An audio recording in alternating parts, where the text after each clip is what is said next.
ચિંતામણી લોક સુખે. ચિંતામણી છે એ શું સુખ આપે? તો કે લૌકિક સુખ આપે મને ને તમને. લૌકિક સુખ આપે. ચિંતામણી છે ને એની આગળ જઈને તમે ચિંતન કરો કે ભાઈ મારે બંગલો જોઈએ છે એટલે બંગલો મળી જાય. તમે એમ ચિંતન કરો કે ભાઈ મારે સરસ મજાનું એક રસથાળ જોઈએ છે જમવા માટે, એટલે એની અંદર બધી અનેક વેરાયટીઓ આવે ને જમવાનું થઈ જાય તૈયાર. આનું નામ ચિંતામણી. કલ્પના કરો એ પ્રાપ્ત થાય. ચિંતામણી લોક સુખમ સુરદ્રુહ સ્વર્ગ સંપદામ. અને કલ્પ વૃક્ષ છે એ શું આપે? તો બોલે સુરદ્રુહ સ્વર્ગ સંપદામ. સ્વર્ગની સંપદા આપે. છતાં પણ અધૂરું છે.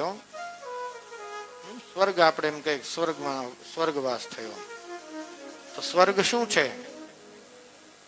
અહીંયા આપણે સુખી હોઈએ તો એ સ્વર્ગ છે. બધી ઈચ્છાઓ પૂરી થતી હોય સમયે સમયે તો એ સ્વર્ગ છે. પણ આ સ્વર્ગને ભોગવ્યા પછી શું? એક સમય એવો આવે કે સ્વર્ગના સુખો ભોગવતા ભોગવતા એ ક્ષીણે પુણ્ય પુનઃ પતંતી ભૂતલે.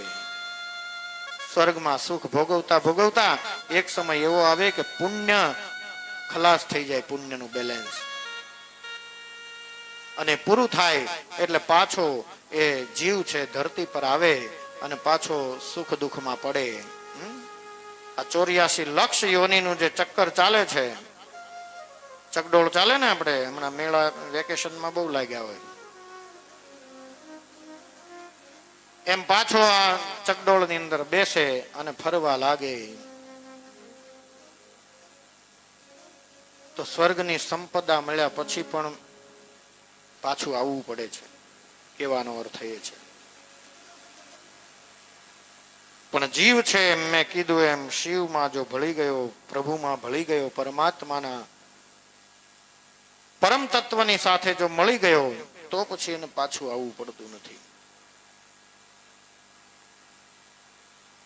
બાકી સ્વર્ગના સુખો, ચિંતામણી છે, આ બધું એક સમય એક લિમિટ સુધી સુખ આપી શકે.